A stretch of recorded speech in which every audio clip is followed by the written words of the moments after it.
The coffee had gone cold hours ago, but Dr. Emma Walsh barely noticed. Her eyes remained fixed on the massive holographic display showing the portal that had appeared above the Pacific Ocean 3 days earlier.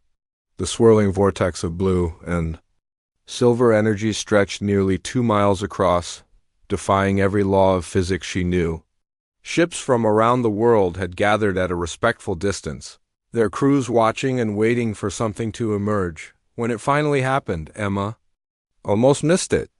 A sleek vessel, no larger than a commercial airliner, but shaped like a teardrop made of liquid crystal, slipped through the portal with barely a whisper. It descended slowly toward the floating platform that had been hastily constructed for this moment. The first contact protocol that humanity had dreamed about for centuries was about to begin. Emma adjusted her tablet and followed the stream of officials, scientists, and military personnel toward the landing pad.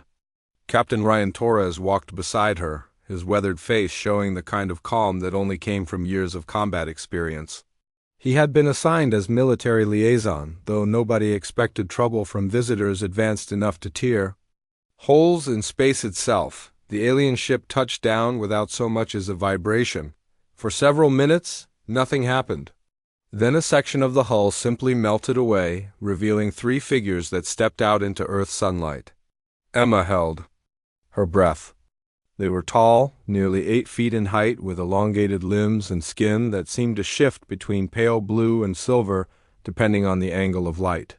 Their faces were elegant, almost beautiful, with large eyes that held depths like looking into clear water. The central figure raised what might have been a hand in greeting. When it spoke, the words came not from its mouth but seemed to resonate directly in everyone's mind. The voice was musical, like wind chimes in a gentle breeze.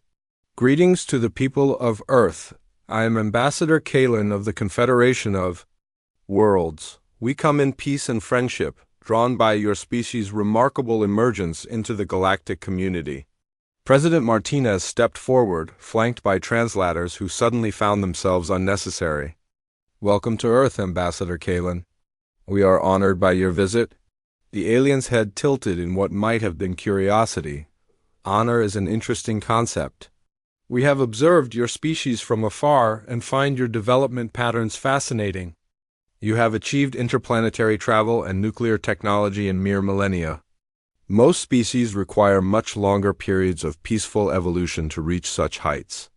Emma noticed something odd in the way Kalen emphasized certain words. Peaceful evolution. Interplanetary travel, nuclear technology. It was as if the alien was cataloging weapons rather than achievements. Over the following days, the aliens established a small base on the floating platform. They called themselves the Confederation of Worlds, representing over 300 species across the galaxy.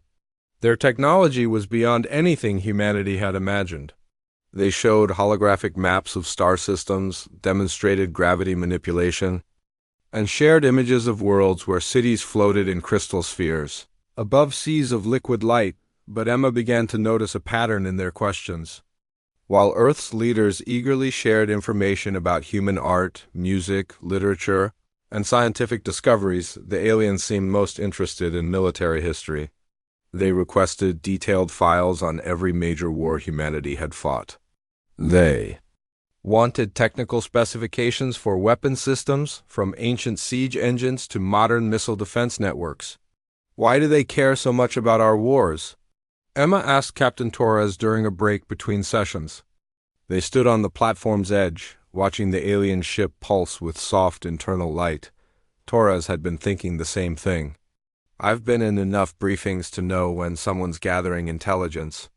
They're not asking about our wars like historians. They're asking like generals planning a campaign." The next day brought more uncomfortable questions. Ambassador Kalen requested private meetings with military commanders, weapons engineers, and combat veterans. They wanted to understand human psychology during warfare, how soldiers were trained, and what motivated people to fight against overwhelming odds. "Your species displays remarkable resilience under pressure," Kalen observed during one session. "When faced with extinction, you do not surrender or flee. You adapt and fight harder. This is unusual among galactic species. Emma exchanged glances with Dr. Peterson, the psychologist assigned to the team. How so, Ambassador? Most civilized species evolve beyond the need for violence. They develop peaceful solutions to conflicts and learn to coexist harmoniously. Your species seems to have retained what others have shed through evolution. You make it sound like a defect, Captain Torres said, his voice carefully neutral. The alien's large eyes focused on Torres with what might have been interest. Not a defect, Captain. Perhaps the opposite. Tell me, how many wars has humanity fought in the last 1,000 years? Torres looked uncomfortable. Hundreds, maybe thousands, if you count every conflict. And in each war, did you learn new ways to fight more effectively? That's generally how it works, yes. Fascinating. Most species fight perhaps 1 or 2 wars in their entire evolutionary history before finding peaceful alternatives. Your species treats warfare as a tool for advancement? Emma felt a chill run down her spine. The way Kalen spoke about human warfare wasn't with horror or disappointment.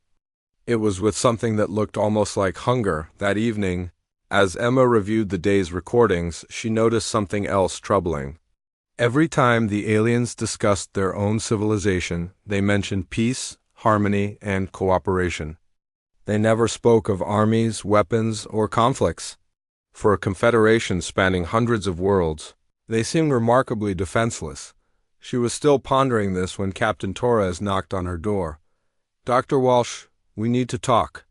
I've been going through the military files they requested, and I noticed something strange. Emma invited him in, and Torres spread several documents across her desk. Look at this pattern. They're not just asking about our weapons, they're asking about our failures. Every military disaster, every tactical mistake, every time we got desperate enough to try something crazy. What do you mean? Kamikaze attacks? Scorched earth tactics? Suicide missions. They want to know about every time humans chose to die rather than surrender. They're not studying our successes, Emma. They're studying our desperation. Emma stared at the documents, feeling pieces of a puzzle beginning to form in her mind. Captain, what if they didn't come here to welcome us to their confederation? What if they came here because they need something from us? What could they possibly need? Their technology is centuries ahead of ours. Emma looked out her window at the alien ship, its crystal hull reflecting the stars.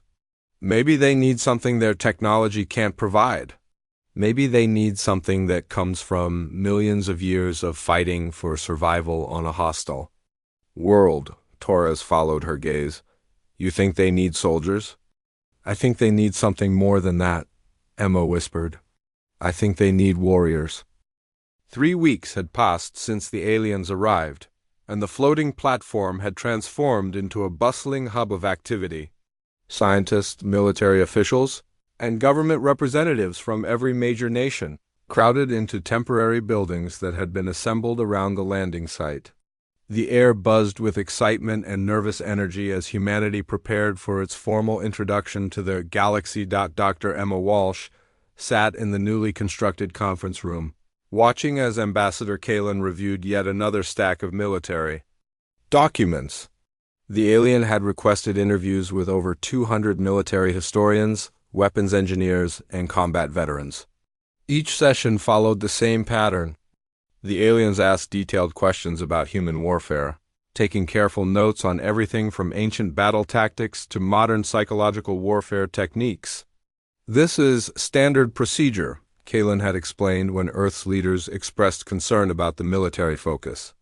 All species seeking membership in the Confederation must undergo a complete cultural assessment. We must understand your capabilities and potential contributions to our society. Emma had been analyzing the aliens' behavior patterns for days, and something didn't feel right.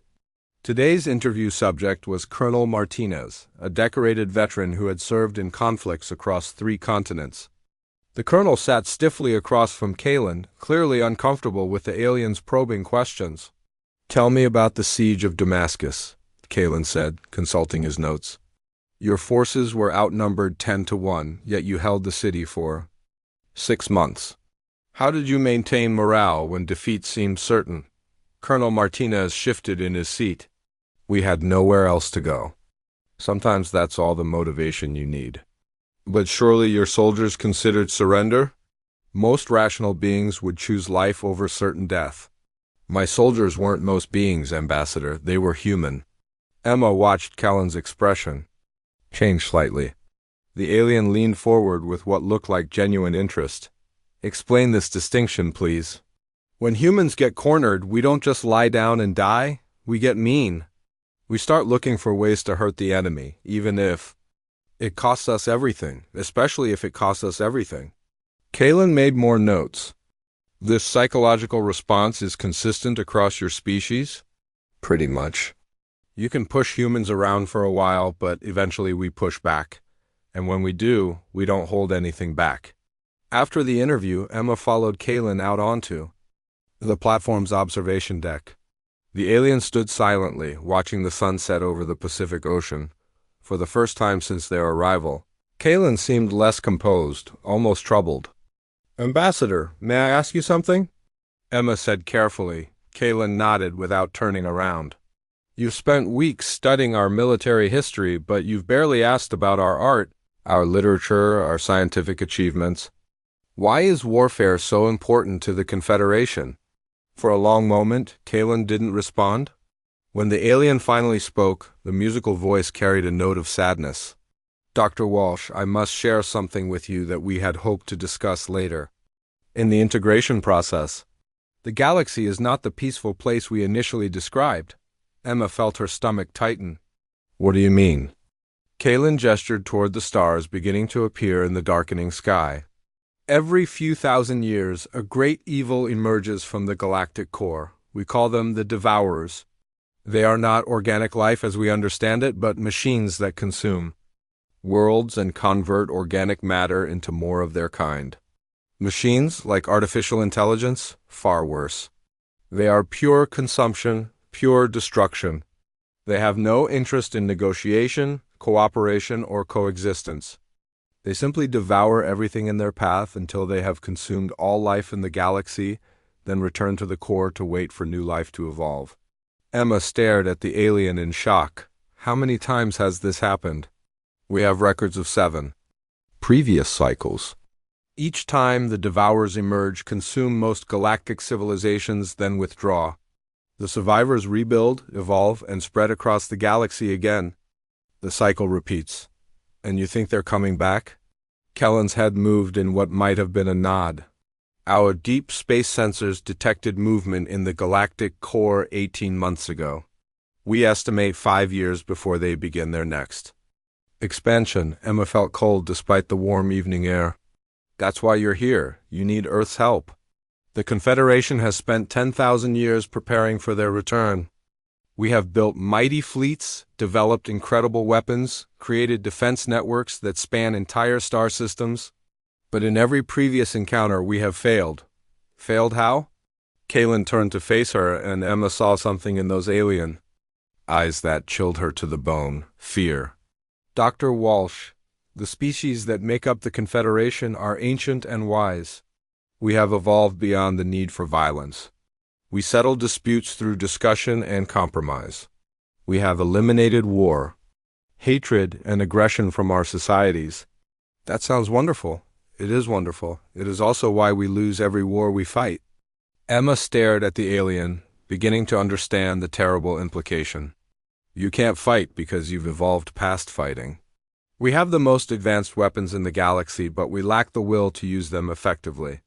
When faced with an enemy that shows no mercy, we hesitate. We try to find peaceful solutions even as our worlds burn. We cannot embrace the ruthlessness necessary to defeat an enemy that knows only destruction. So you came looking for someone who could? Kellen's silence was answer enough. Emma turned away, looking out at the ocean. How many other species like us have you found?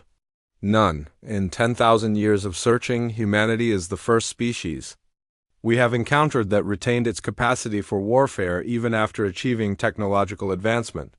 Most species abandon violence early in their development.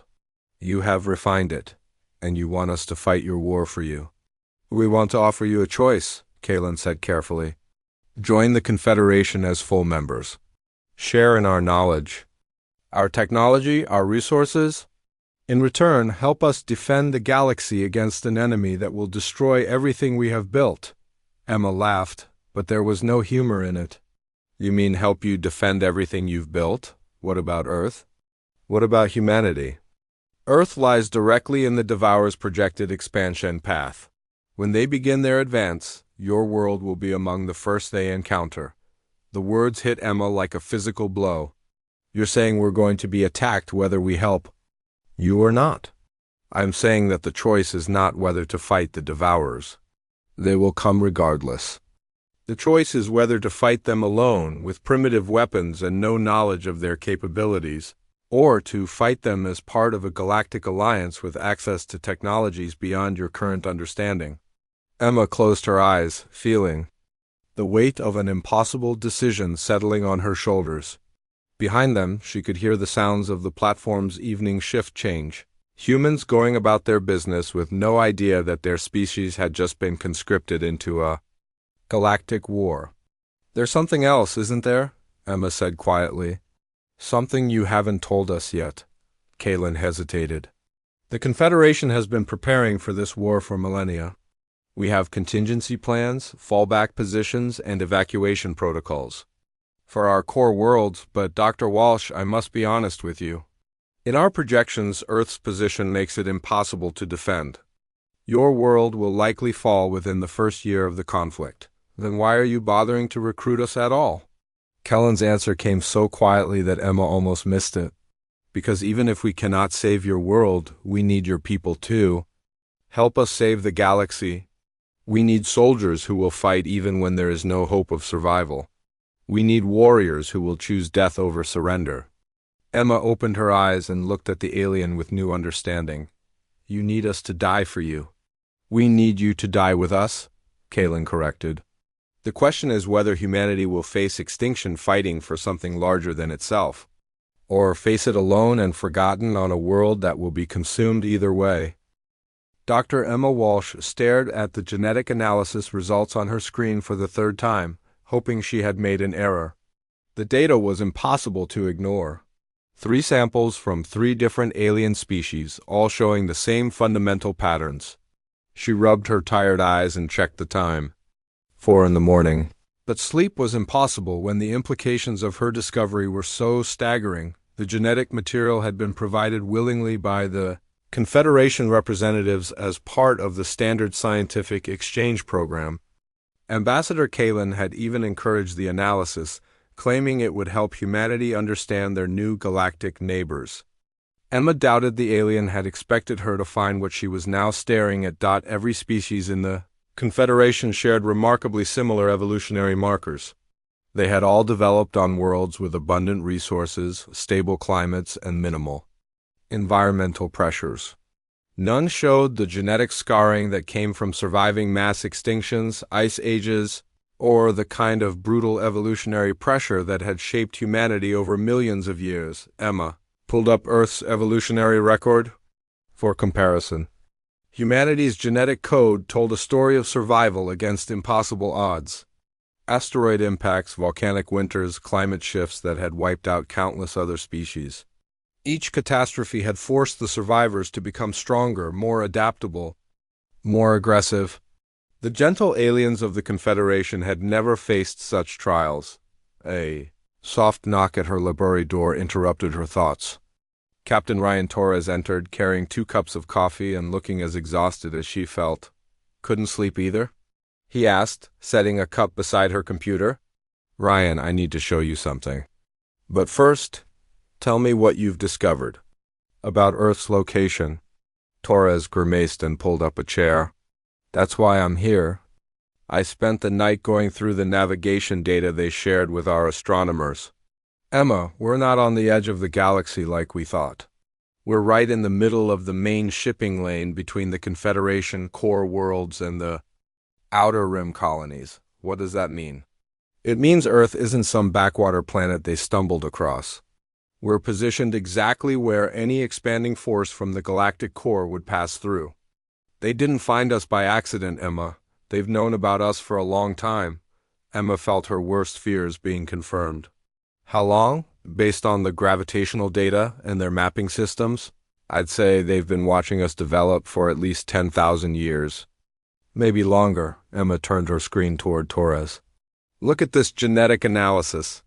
Every species in the Confederation evolved on Paradise worlds. No major extinctions, no survival pressures, no evolutionary arms races. They developed intelligence and technology, but they never developed the killer instinct. Torres studied the data, his expression growing darker. They're sheep. What? Military term. Sheep are peaceful, productive, and completely helpless against predators. They need sheepdogs to protect them from wolves. Emma felt sick, and we're the sheepdogs. Worse than that. We're wolves they want to train as sheepdogs. Before Emma could respond, her computer chimed with an incoming priority message. The sender was Dr. Peterson, the psychologist assigned to analyze alien behavior patterns. The message was brief but urgent. Emergency meeting, conference room 7.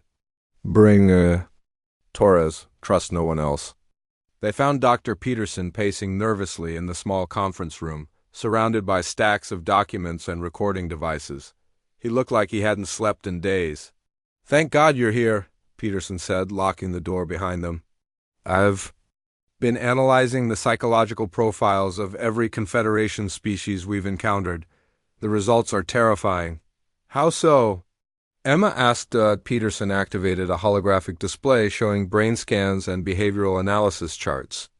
Every single alien species we've met shows the same psychological patterns. Extreme risk aversion, conflict avoidance, and submission to authority. They're psychologically incapable of aggression. Torres leaned forward. Incapable? I mean that literally. Their brains lack the neural pathways associated with violent behavior. They've evolved past the capacity for warfare. It's like asking a person born without legs to run a marathon. Emma connected the pieces. That's why they need. It gets worse, Peterson continued. I've been monitoring their reactions during the military interviews. Every time our people describe combat tactics, desperate last stands, or suicide missions, the aliens show physiological signs of excitement, not fear or disgust. Excitement. They're getting off on our capacity for violence, Torres said grimly. More than that, I think they're studying us like lab rats, learning how to weaponize human psychology. Emma's tablet chimed with another message. This one was from an encrypted source she didn't recognize. The text was simple. Dr. Walsh, we need to meet. There are things about the Confederation you must know. Come alone to Docking Bay 3, a friend. Torres saw her reading and frowned. What is it? Emma hesitated, then showed them the message. Peterson went pale. Emma, you can't trust anonymous contacts. Not now, but Emma was already standing. I have to know the truth. If someone has information about what's really happening, I need to hear it. Torres stood as well. Then I'm coming with you. The message said come alone. The message could be from anyone. I'm not letting you walk into a trap. Docking Bay 3 was on the far side of the platform, away from the main living areas. Emma and Torres approached carefully, Torres keeping his hand near his sidearm. The bay was empty except for a small maintenance shuttle and a figure standing in the shadows. As they got closer, Emma gasped. It wasn't an alien waiting for them. It was a human woman, middle-aged with graying hair and wearing a uniform. Emma didn't recognize Dr. Walsh. I'm Commander Sarah Mitchell, formerly of the Confederation Deep Space Division. Formerly? Torres asked suspiciously. Mitchell stepped into the light, and Emma saw that her eyes held the haunted look of someone who had seen too much. I was part of an advance team sent to evaluate Earth 15 years ago. What I discovered made me desert my post and go into hiding. Emma felt her world shifting again. 15 years? But first contact was only 3 weeks ago? First official contact? The Confederation has had observers on Earth for decades. We've been studying you, learning your languages, analyzing your military capabilities. This whole first contact scenario is theater designed to make you think you have a choice in what comes next. Torres had drawn his weapon. You're saying, this is all fake? Mitchell nodded grimly. The Devourers are real, the threat is real. But the timeline isn't what they told you. The Devourer fleet isn't 5 years away. Our long-range sensors detected them entering the Outer Rim systems, too. Months ago? They'll reach Earth in 18 months, maybe less. Emma felt like the ground was falling away beneath her feet. Why lie about the timeline? Because they need time to process you. To turn you into the weapons they need.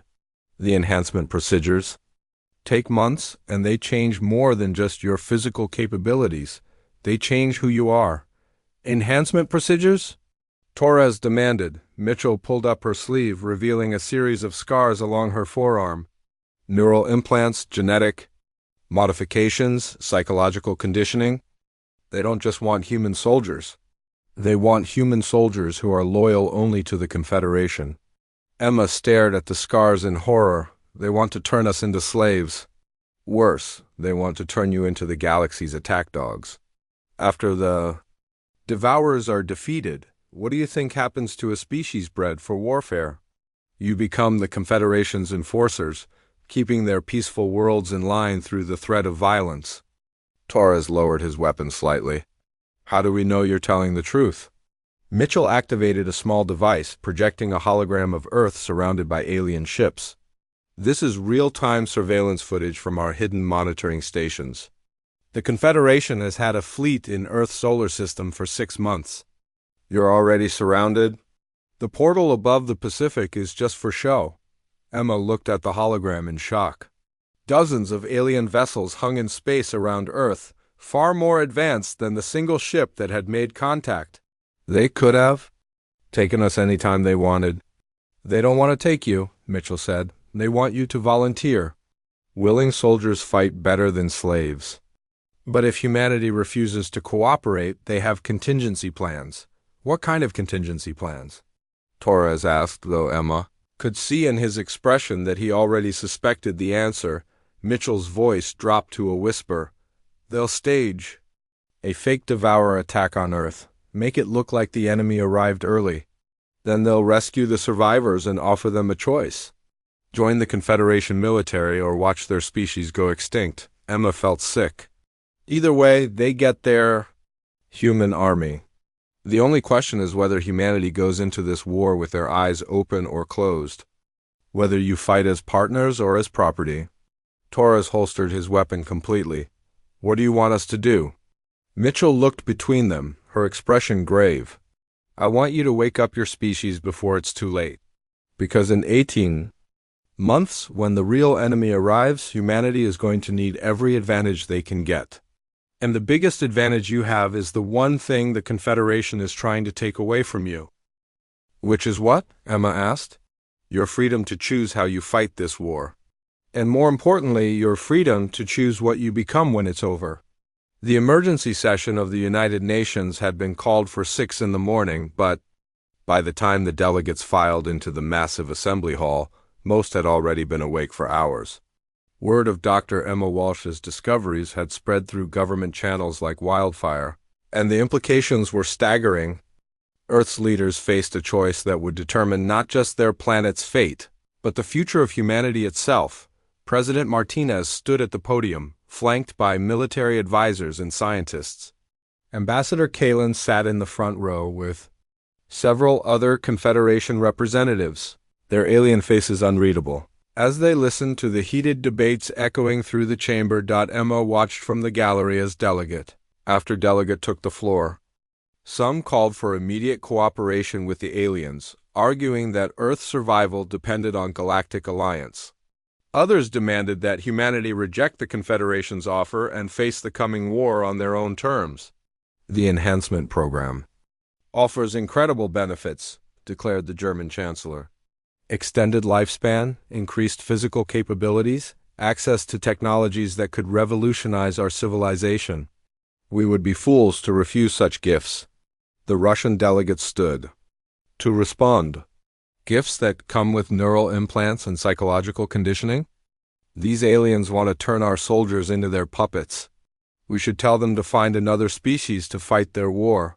Captain Ryan Torres shifted uncomfortably beside Emma. 3 days had passed since their meeting with Commander Mitchell, and the hidden fleet she had shown them was still positioned around Earth. The Confederation was playing a waiting game, allowing humanity to debate while their timeline counted down. "The vote will be close," Torres whispered. "Too many world leaders are seduced by the promise of alien technology," Emma nodded grimly. Already, several nations had begun recruiting volunteers for the enhancement program. The promise of becoming superhuman was appealing to many, especially military personnel who saw it as the ultimate upgrade. What they didn't understand was the price that came with those improvements. The Chinese representative took the floor, his voice carrying across the packed assembly. "My government has reviewed the alien proposals carefully. We believe a limited partnership is the best option. We will provide volunteers for enhancement, but only from our military forces. The civilian population will remain unmodified." Emma felt her heart sink. The Chinese military was enormous. If they provided even a fraction of their forces, it would give the Confederation the human army they needed. Ambassador Kalen rose gracefully and approached the podium. The alien's musical voice filled the chamber as he addressed the assembly. "Honored delegates, I understand your concerns about the enhancement procedures. Perhaps a demonstration would ease your fears. We have several volunteers who have completed the initial modifications." The chamber fell silent as the doors opened and 5 figures entered. Emma recognized them immediately. Lieutenant Colonel Davis, Sergeant Kim, Major Rodriguez, and 2 other military volunteers who had signed up for the program a week earlier. But something was different about them now. They moved with perfect coordination, their eyes focused and alert in a way that seemed almost predatory. Their skin had a subtle metallic sheen, and when they spoke, their voices carried a strange harmonic quality similar to the aliens. "The procedure was painless," Lieutenant Colonel Davis reported, his words precise and emotionless. "We feel stronger, faster, and more capable than ever before. Our loyalty to the Confederation and its goals is absolute." Emma exchanged a horrified glance with Torres. The man speaking bore little resemblance to the cheerful officer who had volunteered for the program. His personality had been scrubbed away, replaced by something cold and efficient. "As you can see," Kalen continued, "our enhanced humans retain their intelligence and capabilities while gaining significant advantages. They will serve as the first wave of Earth's contribution to the Galactic Defense Force." "What about their free will?" shouted the Canadian delegate. "They sound like robots." One of the enhanced soldiers turned toward the voice with mechanical precision. "Free will is inefficient in military operations. We choose to serve the greater good of galactic civilization." The chamber erupted in arguments. Half the delegates were horrified by what they had witnessed, while others saw only the potential military advantages. Emma realized that humanity was tearing itself apart over the decision. Exactly as the Confederation had planned, that evening, Emma met with a growing group of resistance leaders in a secure facility outside the city. Commander Mitchell had emerged from hiding to help coordinate opposition to the alien alliance, bringing with her a small network of other defectors and sympathizers. "The enhancement program is accelerating," Mitchell reported to the assembled group. "Intelligence sources indicate they're processing over 100 volunteers per day across multiple facilities. Within 6 months, they'll have a sizable human army under their control." General Harrison, recently retired from the Joint Chiefs, studied a map showing enhancement facilities around the globe. "What are their capabilities? How do we fight our own people if it comes to that?" "The enhanced humans are stronger and faster than normal soldiers, but they're not invincible," Mitchell explained. "Their main advantage is coordination. They operate like a hive mind, sharing tactical information instantly, but that coordination depends on alien technology that can be disrupted." Emma leaned forward. "What about the timeline? How long do we really have before the Devourers arrive?" Mitchell's expression grew dark. 16 months, maybe less. "Our deepest space sensors are detecting massive energy signatures moving through the outer rim systems. Whatever's coming, it's big and it's moving fast." Torres had been studying intelligence reports from around the world. The Confederation is positioning enhanced human units near major population centers. They're not preparing for an alien invasion. They're preparing for civil war. Civil war? General Harrison asked sharply. Think about it. What happens when the rest of humanity realizes what the enhancement program really does? When people see their friends and family turned into alien puppets? There's going to be resistance, and the Confederation knows it. Emma felt pieces of the puzzle clicking into place. They're planning to use enhanced humans to suppress any opposition? Turn our own people into the occupying force, Mitchell nodded grimly. It's a perfect system. No alien troops on the ground to unite humanity against a foreign invader. Just enhanced humans maintaining order while the rest of the population is processed for military service. So what do we do? Asked Dr. Peterson, who had joined the resistance after witnessing more psychological changes in the enhanced volunteers. We can't fight the Devourers alone, but we can't trust the Confederation either. Emma had been thinking about this question for days. We need a third option, something the aliens aren't expecting. Which is what? Torres asked. We take their technology and use it our way. Reverse engineer their enhancements without the loyalty programming. Learn their tactics and turn them against both the Confederation and the Devourers. General Harrison shook his head. That would require access to alien technology and enhancement facilities. How do we get that without triggering a war with forces that are already surrounding our planet? Emma smiled grimly. We give them what they want. Volunteers for the enhancement program. Except our volunteers will be prepared. Mitchell caught on immediately. Double agents. People who submit to enhancement but find ways to resist the psychological conditioning. It's incredibly dangerous, Torres warned. If the conditioning works, we lose our people. If it doesn't work completely, they'll be detected and eliminated. It's a risk we have to take, Emma insisted. Because in 16 months, when the real enemy arrives, humanity needs to be fighting as humans, not as alien puppets. We need to maintain our edge, our unpredictability, our ability to think outside their parameters. General Harrison looked around the room at the assembled resistance leaders. They're talking about preparing for 3 wars simultaneously. Against the Confederation, against their enhanced human forces, and against the Devourers. No, Emma corrected. I'm talking about preparing for 1 war fought on 3 fronts. Because the biggest advantage humanity has always had is our ability to adapt and survive against impossible odds. The Confederation wants to take that away from us, make us predictable and controllable. She stood and walked to the window, looking out at the city lights below. Somewhere out there, human volunteers were being processed and modified, turned into weapons for an alien agenda. But humans had survived ice ages, asteroid impacts, and countless other extinction events by refusing to give up their independence. The aliens think they understand us because they've studied our military history, Emma continued. But they've missed the most important lesson. Humans don't just fight wars. We evolve through them. We become something new and more dangerous with every conflict. Torres joined her at the window. And what do we become this time? Emma's reflection stared back at her, and she saw something in her own eyes that reminded her of the enhanced. Soldiers, not the mechanical obedience, but the predatory focus. We become what we were always meant to be. Not the galaxy's attack dogs or their pet soldiers. We become the apex predators of space. Behind them, the resistance leaders began planning for a war unlike any humanity had ever fought. A war where the enemy wasn't just trying to kill them, but trying to steal their souls. And in 16 months, when the Devourers finally arrived, they would discover that humanity had prepared a very different welcome than anyone expected.